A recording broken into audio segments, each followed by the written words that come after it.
নমস্কার, Sam audio বুকে আপনাদের স্বাগতম জানাই। আমি সায়ন। আমাদের আজকের গল্প অতীত যখন ফিরে আসে, মৌসুমী বৈদ্য দাসের লেখা। গল্প পাঠে এবং বিভিন্ন চরিত্রে আমি সায়ন। শুরু হচ্ছে আমাদের আজকের গল্প অতীত যখন ফিরে আসে। চারিদিকে ঘুটঘুটে অন্ধকার। অনু তার মেজমাসি শাশুড়ির সঙ্গে এগিয়ে চলেছে বাবা ভৈরবনাথের আশ্রমে। নিজের বাড়িতে ঘটে যাওয়া একের পর এক দুর্ঘটনার প্রতিকারের আশায় বহুদিন ধরে ঘটে চলেছে নানান অদ্ভুত ঘটনা। অনেকগুলো বছর হয়ে গেল সেই অনুর বিয়ের পর থেকে। প্রায় এতকাল অনু মুখ বুজেছিল, কিন্তু এখন যা পরিস্থিতি আর সবটা মেনে নেওয়া যাচ্ছে না। তাই অনু আর দেরি করেনি। নিজের অনাগত সন্তানের কথা ভেবে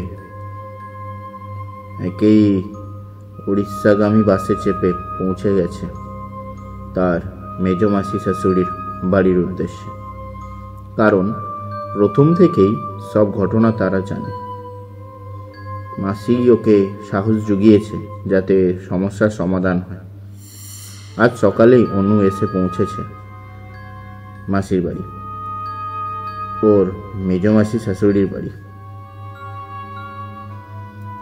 আর এখন এই রাতের বেলা মাসির হাত ধরে ছুটে চলেছে বাবা ভৈরবনাথের আশ্রমের দিকে। আশেপাশের রাস্তা প্রায় জনশূন্য বললেই চলে। দূর থেকে শেয়ালের ডাক ভেসে আসছে। পাহাড় ঘেরা জঙ্গলে বুনো একটা গন্ধ, যা দমকা হওয়ায় নাকি ভেসে আসছে। এক বিশ্রী উৎকট গন্ধ, গা ঘিনঘিন করে ওঠে। দূর থেকে একটা ক্ষীণ আলো দেখা যাচ্ছে। মনে হয় ওরা ওদিকের গন্তব্যে পৌঁছে গেছে। হ্যাঁ, ঠিকই, ওই তো আশ্রম। কুপিতে আগুন জ্বলছে। আর মাত্র পা 10 গেলেই হবে। অনুর শরীরের অবস্থা তেমন ভালো নয়, তবুও মনের জোরের কাছে শরীরকে পরাজিত করে মাসি শাশুড়ির হাত ধরে কোনো মতে এসে আশ্রমে পৌঁছল। অনু দেখল এক জটা জুটোধারী সন্ন্যাসী বসে আছেন। পরনে লাল বস্ত্র, কপালে রক্ত তিলক, আর তার সামনে সাজানো রয়েছে জবা ফুল আর কিছু মরার মাথা আর হাড়গোড়। এদিকটায় তেমন কেউ আসে না, তাই ভৈরব বাবা এখানেই একাই থাকেন, যাতে একাগ্র মনে নিজের সাধনায় মগ্ন হতে পারেন। সৌম্য দর্শন এই তান্ত্রিককে দেখলেই যেন ভক্তি আসে। মুখের মধ্যে কি অদ্ভুত এক গভীরতা। কুপির অল্প আলোয় এক ছায়াময় পরিবেশে যেন অন্য মুগ্ধতা। যেখানে ভয় লাগার কথা, কিন্তু অনুর ভয় লাগছে না। তাদের আশার উপস্থিতি বোধহয় টের পেলেন উনি। ইশারায় ওদেরকে বসতে বললেন। অনু বসেই কাঁদতে শুরু করল। ভৈরব বাবা ধীরে ধীরে তার চক্ষু যুগল বন্ধ করলেন। তারপর কিছুক্ষণ ওইভাবে রইলেন। মিনিট 5 পরে যখন চক্ষু উন্মিত করলেন, তখন তার কপালের মুখে প্রশ্নের ছাপ। অনুকে বললেন, তুই সুস্থ আছিস তো? এই সময় সুস্থ থাকাটা খুব জরুরি, কারণ এখন তুই কিন্তু একা নোস, সঙ্গে আছে আরও একজন। মনের সুস্থতা খুব জরুরি। এত অল্প সময়ের মধ্যে অনুর মধ্যে ঘটে যাওয়া ঢেউয়ের মাপ নিতে পারলেন মানুষটা। ভাবতেই অনুর শ্রদ্ধায় মাথা নত হয়ে এলো। এরপর অনু সব ঘটনা একে একে বলতে লাগলো। মাস 5 আগের ঘটনা। আকাশে উপচে পড়েছে মেঘ। বিরতি ছুটে গেল তার সাধের ঠাকুর ঘরের দিকে। এক্ষুনি হয়তো বৃষ্টি নামবে। চারিদিক থেকে যত উটকো হাওয়া এসে জুটবে ঘরের ভিতর, আর তার ছোট সোনা গোপাল হয়তো ভয় পাবে। তাই এসেই জানলাগুলো আগে বন্ধ করে দিল। এরপর অন্য ঘরের সব জানলা বন্ধ করে দিয়ে একমাত্র ছেলের বৌমার সাংসারিক খরচ বেশি করার জন্য দু চার কথা শুনিয়ে দিয়ে এলো আমবাগানের দিকে। ষাটোর্ধ্ব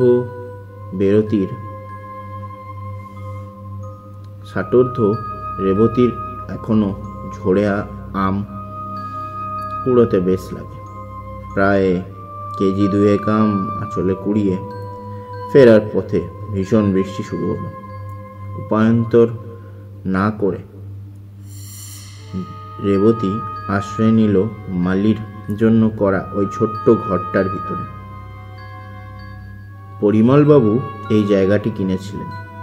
প্রায় 2 বিঘা জমির উপরে তৈরি করেছিলেন বাড়ি, পুকুর, বাগান আর বাচ্চাদের খেলার জন্য পার্ক। পুকুরটায় যা মাছ হয় তাতে রায় বাড়িতে আর নতুন করে মাছ কিনতে হয় না কোনো দিন। তাছাড়া বাগানে প্রচুর সবজিও ফলে। বছর 10 আগে পরিমলবাবুর শরীরটা তেমন ভালো ছিল না,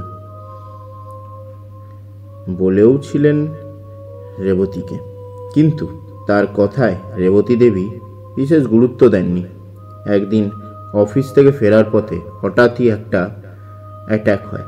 তারপর রেবতী দেবী দায়সারা গোছের একটা সরকারি হাসপাতালে রেখে চিকিৎসা করান। তার অবস্থার অবনতি হলে নিকট আত্মীয়দের জানান দীর্ঘ 15 দিন পরে। তখন রোগী মৃত্যুশয্যায়। তখন আত্মীয়দের পরামর্শে তাকে একটি বেসরকারি ভালো নার্সিংহোমে নিয়ে গেলে সেখানেই তার মৃত্যু হয়। এতে রেবতী যেন হাঁপ ছেড়ে বেঁচেছে। আসলে মানুষটা থাকলেই তো যত আপদ। ইচ্ছে মতো চলাফেরা করা হবে না। স্বামীর মৃত্যুর পরই শুরু হলো তার অবাধ যৌনযাপন। এক বয়স্ক ভদ্রলোকের সাথে ভিড়ল রেবতী। আজন্ম কৃপণ রেবতী নিজের সুবিধা ছাড়া কিছুই বোঝে না। নিজের স্বার্থ চরিতার্থ করার উদ্দেশ্যে পোকা ভদ্রলোকটিকে দিয়ে ঘরের সব কাজই করাতো। আর অদ্ভুত বিষয়, ছেলেটিও মায়ের বড় বাধ্য। যাকে যতটুকু মিথ্যা বলতে হবে ঠিক ততটুকু বলতে পারত অবাধে। আমবাগানের ধারে মালির ঘরটায় রেবতী দাঁড়িয়ে আছে অনেকক্ষণ ধরে। এদিকে বৃষ্টি থামার নাম পর্যন্ত নেই। অর্থাৎ তার মনে হলো কে যেন মাটির ভেপু বাজাচ্ছেন, ঠিক যেমন তার ভাই বাজাত। কি দারুণ ছেলেবেলা ছিল। কষ্টের মধ্যে ওদের বাবা ওদেরকে মানুষ করেছিল। ছোট থেকেই রেবতী বড় স্বার্থপর। সবার থেকে আগে খাবার খেয়ে নিয়ে বসে থাকতো, পাছে কাম করে, বাকি কারোর কথা ভাবতো না। তারপর সবাই কোথায় কে চলে গেল, আর একমাত্র ভাই, সেও আজ আর নেই। কি করবে রেবতী? তার কি দোষ? সে তো টাকা ছাড়া কিছুই বোঝে না। পরিমলবাবু থাকলে হয়তো বাধা দিতেন। 1 লাখ টাকা অফিস থেকে লোন করে ভাই রেবতীকে বিশ্বাস করে রাখতে দিয়েছিল। কিন্তু রেবতী সেই বিশ্বাসের মর্যাদা রাখতে পারেনি। আসলে ওই টাকা সে তার একমাত্র ছেলের জন্য ব্যাংকে ফিক্সড ডিপোজিট করেছিল। পরে ভাই চাইতে এলে তাকে নানাভাবে অপমান করেছিল। আর বেচারা অফিসের লোন শোধ করতে না পেরে আর নিজের লোকের কাছ থেকে প্রতারিত হওয়ায় মাথা ঠিক না থেকে পরিবারের সকলকে নিয়ে মনে হচ্ছে ভেপুর শব্দটা খুব কাছ থেকে আসছে। রেবতী চমকে ওঠে। বৃষ্টিটা ধরে আসলো আস্তে আস্তে করে। অনুরিতা দেখল তার শাশুড়ি এখনো ফেরেনি। কি করবে বুঝতে পারে না। তো না পেরে সে ছুটল আমবাগানের দিকে। আমবাগানের চারপাশে তন্ন তন্ন করে খুঁজেও দেখতে পেল না রেবতীকে। হঠাৎই মালির ঘর থেকে একটা গোঙানির শব্দ গেল অনুরিতা। সেখানেই আবিষ্কার করল রেবতীকে। প্রচণ্ড অহংকারী রেবতীর একই হাল, মাটিতে শুয়ে ভয় গোঙাচ্ছে। কেবল বলছে, ভাই তুই ফিরে যা, আমার ভুল হয়ে গেছে, তো তুই ভাইকে ফিরিয়ে নিয়ে যাও। অনুরিতা কিছু বুঝতে না পেরে রেবতীকে ডাকে। রেবতীর ঘোর তখনও কাটেনি। কপালে হাত দিয়ে দেখে ধুম জ্বর। কোনো রকমে তাকে ঘরের বারান্দায় নিয়ে এসে শুইয়ে দেয়। এরপর থেকেই অনুরিতা লক্ষ্য রাখে রেবতী যেন কেমন পাগল হয়ে যাচ্ছে।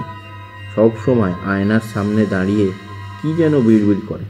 অনুরিতা শুধু শুনেছিল তার মামা শ্বশুর পরিবারের সকলকে নিয়ে আত্মহত্যা করেছিলেন এবং এই বাড়িতে বিয়ে হয়ে আসার পরে অনেকবারই নানান অদ্ভুত ঘটনার সম্মুখীন হয়েছে সে। তার শাশুড়িকে জিজ্ঞেস করলে তিনি মনের ভুল বলে এড়িয়ে গেছেন।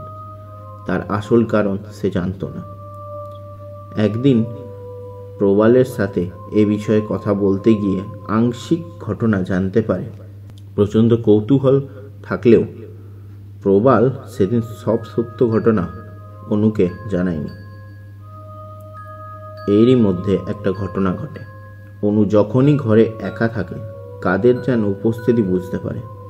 কখনো মনে হয় একটা ছোট মেয়ে ওর চারপাশে ঘুরছে, কখনো মনে হয় তার সমবয়সী একজন মহিলা তাকে কিছু বলতে চাইছে। রেবতী ঘুমিয়ে পড়লে একদিন সে দুপুরে রেবতীর ঘরে ঢোকে। সেখানে একটা ছবির অ্যালবাম থেকে রেবতীর ভাই, ভাইয়ের বউ আর তাদের একমাত্র মেয়ের ছবি দেখে। অদ্ভুতভাবে সেদিন অনু রাতে একটা স্বপ্ন দেখে। ছবিতে দেখা মানুষগুলো তার কাছে মুক্তির জন্য বলছে। ভীষণ ভয় পায় অনু। প্রবাল কলকাতার একটা অফিসে চাকরি করে, তাই সপ্তাহে একবার বাড়ি ফেরে। সেদিন সেই মাঝরাতে প্রবাল ফিরে আসে। অনু জানতে পারে অফিসে একটা বড় অঙ্কের টাকার গোলমাল হয়, যার জন্য প্রবালের জেল হয়ে যাবে। তাই সে বাড়ি ফিরেছে। প্রবাল হাপুস নয়নে কাঁদতে কাঁদতে বলে, সেদিন যদি মায়ের কথা না শুনতাম আজ এই দিন দেখতে হতো না। অনু জানতে চাইলে সে সব সত্য ঘটনা অনুকে জানায়। আসলে প্রবীরবাবু আত্মহত্যা করেননি, ঘুরে দাঁড়ানোর আপ্রাণ চেষ্টা করেছিলেন, কিন্তু রেবতীর সব কুকীর্তি ফাঁস হয়ে যাবে তাই সে একদিন প্রবালকে নিয়ে তার বাপের বাড়িতে যায় আর অন্যদিকে টাকা ফেরত দেওয়ার অঙ্গীকার করে। সেই রাতে প্রবীরের স্ত্রী সবার জন্য পায়েস বানিয়েছিল। রেবতীরা বাড়ি ফিরবে বলে তাড়াতাড়ি খেয়ে নিয়েছিল, কিন্তু ফেরার আগে সেই পায়েসের মরণ বিষ দিয়ে এসেছিল। পরদিন খুব সকালে তাদের কাছে খবরটা যায়। লোক জানাজানি হওয়ার ভয়ে প্রবীরবাবু দিদির কুকীর্তির কথা সেইভাবে বলেনি, শুধু তার মেজদিকে ছাড়া। প্রবাল আরও বলে, মেজমাসি কিন্তু আমাদেরকে সন্দেহ করেছিল, কিন্তু কোনো প্রমাণ না থাকায় কিছু বলতে পারেনি। ঘটনাটি শোনার পরেই কান্নায় ভেঙে পড়েছিল অনু। তার শাশুড়ি মাতা এত ভয়ানক, আর নিজের স্বামীর প্রতিও তার লজ্জা হতে লাগলো না, যে কিনা মাকে ভালোবাসে বলে মায়ের সব অন্যায় মেনে নিয়েছে। ছি ছি। অনুর মনটা ঘৃণায় ভরে ওঠে। প্রবাল তখন বলে, আমায় ক্ষমা করে দিও অনু। আসলে আমি তখন ছোট ছিলাম, কি করতে কি করেছি। আর তাছাড়া আমার কথা কেউ বিশ্বাস করতো না, কোনো প্রমাণও তো ছিল না। অনুর মন এবার প্রবালের প্রতি একটু সময় হলো। প্রবালের অফিসের ঘটনা শুনে রেবতী পুরোপুরি পাগল হয়ে যায়, আর এদিকে প্রবালেরও জেল হয়ে যায়। একেই বলে হয়তো কর্মফল, মানে পাপ কখনো বাপকেও ছাড়ে না। অপু তখন একা কি করবে, তার শরীর জুড়ে বেড়ে উঠেছে একটা অনাগত প্রাণ। তার কথা তো ভাবতে হবে। আর মুক্তির জন্য প্রবীর বাবুর আত্মা প্রায়ই আসত অনুর কাছে, কিন্তু কোনোদিন ওর কোনো ক্ষতি করেনি। তাই প্রবীরবাবুর পরিবারের সকলকে মুক্তি দিতেই সে তার মেজমাসি শাশুড়িকে ফোন করে সব ঘটনা জানায়। আর একটা ছোট ঘটনা বলে রাখা ভালো, রেবতী যে বয়স্ক মানুষটির সাথে যৌন জীবনে লিপ্ত হয়েছিল সে ছিল নিম্ন মার্গের সাধক, অর্থাৎ তন্ত্র সাধনা করত। রেবতীর প্রয়োজন ফুরিয়ে গেলে ও সেই বয়স্ক লোকটিকেও বিষ দিয়ে হত্যা করেছিল। লোকটির মদের নেশা ছিল, তাই তাকে রেবতী শরীরের প্রলোভনে ভুলিয়ে এ কাজ করে। তবে একথা প্রবাল জানত না। আর সেই আত্মাই মৃত্যুর পরে মুক্তি না পেয়ে ইচ্ছে করেই প্রবীরবাবুর আত্মাকে মুক্ত করে। ভৈরব বাবা প্রথম থেকে সব ঘটনা মন দিয়ে শোনে, তারপর বলে হয়তো আরও ভয়ঙ্কর কিছু ঘটনা ঘটবে, কারণ রেবতী কালো জাদুর সাহায্যে ওই আত্মাদের বন্দি করে রেখেছিল। নিজের ভুলের জন্যই হয়তো তারা মুক্তি পেয়েছে, এখন তারা প্রতিশোধ চায়, ভয়ানক প্রতিশোধ। এরই মধ্যে যদি কোনো ব্যবস্থা না নেওয়া হয় তাহলে বড় সড়ো দুর্ঘটনা ঘটে যেতে পারে। রেবতীর মতো স্বার্থান্বেষী মানুষরা পারে না এমন কোনো কাজ নেই, আর তার ফল ভোগ করতে হচ্ছে তোকে। যা সব ঘটনা ঘটছে তার জন্য পরিমলবাবুর আত্মার সাহায্য খুব দরকার।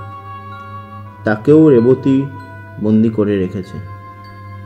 তোদের ঘরের দক্ষিণে যে আম গাছটা আছে তার তলায় মাটির 3 ফুট নিচে আছে পরিমলবাবুর অস্থি। আমাকে সেখানে যেতে হবে, খুব সাবধানে এই কাজ করতে হবে, না হলে তোর বড় ক্ষতি হয়ে যাবে রে। সামনের অমাবস্যায় আমি যাব। অনু বাড়ি ফিরে এসে সঙ্গেই মেজমাসি।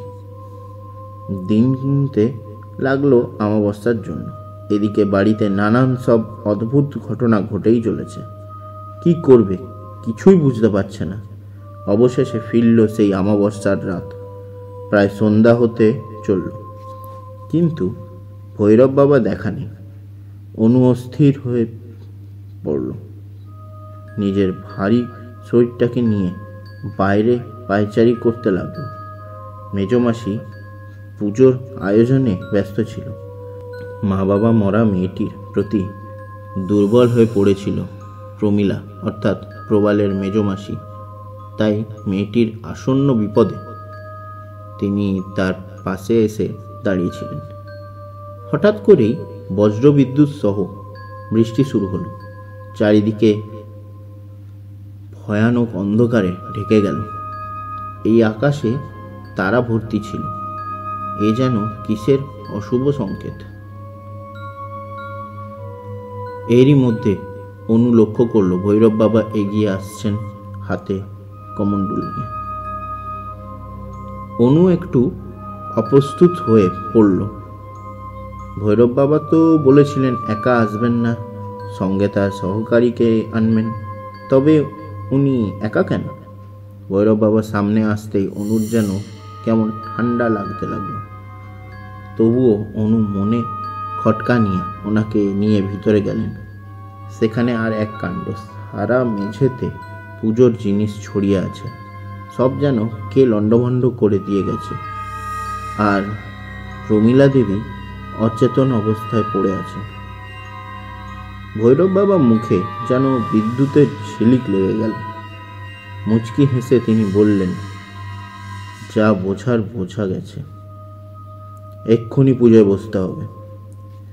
বলেই তিনি অনুর হাত ধরে অস্বাভাবিকভাবে টানতে শুরু করলেন।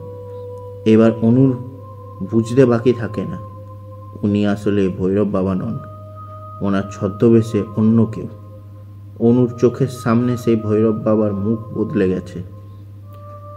অনু প্রবালের কাছে রেবতীর অনেক পুরনো ছবি দেখছেন। সেখানে একটি ছবিতে রেবতী দেবী আর এনাকে খুব ঘনিষ্ঠ অবস্থায় দেখেছে। আচ্ছা, প্রবাল তো বলেছিল এটা ওনার দাদু, অর্থাৎ বিয়ের পর রেবতী শ্বশুরবাড়িতে এসে এনাকে বাবা পাতিয়েছিলেন, আর উনি তো মারা গেছেন অনেক দিন। ভয়ে অনুর বুক কেঁপে ওঠে। তারপর বাদলের আত্মা রেবতীর কুকীর্তির কথা বলে, আর বলে প্রথমে তোকে শেষ করব, তারপর রেবতী, আর সব শেষে প্রবাল। সব কিছু শোনার পরে অনু তার শাশুড়ির প্রতি ঘৃণা উগরে দেয়, আর সামনে থাকা আত্মাটির উদ্দেশ্যে বলে, আমি আর আমার সন্তান কি ক্ষতি করেছি আপনার? আমার স্বামী তো আপনাকে খুব ভালোবাসত, তবে কেন আপনি এরকম করছেন? লাভ কিছুই হয় না। অনু ভয়ে ভয়ে ভগবানের শরণ নিতে শুরু করে। ওই নিম্ন মার্গের বাদলের আত্মা পবিত্র অনুকে ছুঁতে চেষ্টা করলেও ছুঁতে পারে না। ততক্ষণে বাদলের আত্মা আবারও প্রবীরের আত্মাকে নিয়ে পুজো পণ্ড করে কিভাবে অনুর ক্ষতি করা যায় সেই চেষ্টা করতে থাকে। ওদিকে ভৈরব বাবার গাড়ি আটকে গেছে ঝড়ের মধ্যে। তিনি চোখ বন্ধ করে এক মনে দেবাদিদের মহাদেবের ধ্যানে মগ্ন হন। অপুর বিপদ তিনি টের পেয়েছিলেন। সত্যি যেন ভগবান সহায় হলেন সেই প্রবল ঝড়ের মধ্যে। একটা টলি রিক্সায় বসে তিনি এলেন অনুর দেওয়া ঠিকানায়। এসেই অশুভের উপস্থিতি তাকে সতর্ক করল। নিজের কমণ্ডল থেকে মন্ত্রপুত জল নিয়ে ছিটাতে থাকলেন ঘরের চারপাশে। একটা ভয়ানক দুর্গন্ধ বাতাসে ভাসতে লাগলো। তারপর নিজের সাধনা শক্তির দ্বারা তিনি দক্ষিণে সেই আম গাছের গোড়ার দিকে চললেন। সেখানে যেতেই আম গাছটি উপরে পড়ল তার সামনে। শত বাধা থাকতে সেখানে যেতেই আম গাছটি উপড়ে পড়ল তার সামনে। শত বাধা আসতে লাগলো। তিনি কোনো রকমে আম গাছের গোড়ার মাটি খুঁড়তে লাগলেন। একদিকে প্রবল ঝড়ের দাপট আর বৃষ্টি, তবুও তিনি না দমে মহাকাল ভৈরবের নাম স্মরণ করে তার কাজ এগোতে লাগলেন। তার হাতে বেশি সময় নেই। সেই অশুভ শক্তিকে তিনি মাত্র একদণ্ড সময়ের জন্য নিস্তেজ করেছেন, তাই তার আগে তার কাজ শেষ করতেই হবে। মাটি খোঁড়া শেষ হতেই হাতের কাছে তার যেটা প্রয়োজন তিনি সেটা পেলেন। সেটা হলো রেবতীর স্বামী পরিমল বাবুর অস্থি। মন্ত্র বলে পরিমল বাবুর অস্থি জীবিত হয়ে উঠল। তখন ভৈরব বাবার শরীর নিস্তেজ হয়ে আসছে। নিজের শক্তি দিয়ে তিনি এই অসম্ভবকে সম্ভব করার চেষ্টারত করলেন। যদি তিনি ব্যর্থ হন, অন্যদের সাথে তার মৃত্যুও অনিবার্য। তাই তিনি তার সবটুকু শক্তি দিয়ে লড়ে চললেন, আর এক মনে মহাদেবের অর্থাৎ মহাভৈরবের শরণ নিতে লাগলেন। কাল ভৈরব অর্থাৎ যে কালের বিন্যাস ঘটায়। রেবতী শয়তানি করে প্রবীরবাবুর পরিবারের সকলকে মেরে তাদের আত্মাকে বন্দি রেখে দেওয়ার চেষ্টা করেছিল, আর প্রবীরের আত্মা যাতে তার বসে থাকে সেই চেষ্টাও করেছিল। কিন্তু ওই যে বললাম, রেবতীর সামান্য ভুল ওই আত্মাকে মুক্ত করেছিল, আর তখন তার ফল হয়েছিল ভয়ানক। ধ্যান করতে করতে কখন যে তিনি ঘুমিয়ে পড়েছেন তিনি নিজেও জানেন না। ভোরের আলো ফোটার আগেই এক সদ্যজাতের কান্নার স্বর পৌঁছালো তার কানে। তিনি এবার নিশ্চিত হলেন, তাহলে বিপদ সব কেটে গেছে। অনুদের ঘরে ফিরে দেখলেন মা ও সন্তান দুজনেই সুস্থ, প্রমীলা দেবীও। খানিকক্ষণ পরেই খবর এলো ইসমাইলের মধ্যে রেবতী দেবীর মৃতদেহ রয়েছে। কে বা কারা যেন তার শরীরটাকে মুচড়ে চুমড়ে দিয়েছে। ভৈরব বাবা দুহাত কপালে ছোঁয়ালেন, অনুকে বললেন, তোদের সব বিপদ কেটে গেছে, খুব শিগগির প্রবালও ফিরবে অন্য মানুষ হয়ে। ভৈরব বাবা ফিরে চললেন। অনু তার চলার পথের দিকে তাকিয়ে বসে রইল। আপনারা শুনছিলেন অতীত যখন ফিরে আসে, মৌসুমী বৈদ্য দাসের লেখা। গল্প পাঠে এবং বিভিন্ন চরিত্রে আমি সায়ন। গল্পটি আপনাদের কেমন লাগলো অবশ্যই কমেন্ট করে আমাদের জানাবেন। আর এই গল্পটি সম্পূর্ণরূপে কাল্পনিক, বাস্তবের সাথে কোনো মিল নেই। গল্পটি আপনাদের ভালো লাগলে আমাদেরকে কমেন্ট করে জানান। সবার কাছে এই গল্পগুলি শেয়ার করুন, যাতে সবাই এই গল্পগুলি শুনতে পারে। আর আপনাদের কীরকম গল্প পছন্দ সেটাও আমাদেরকে কমেন্ট করে জানান।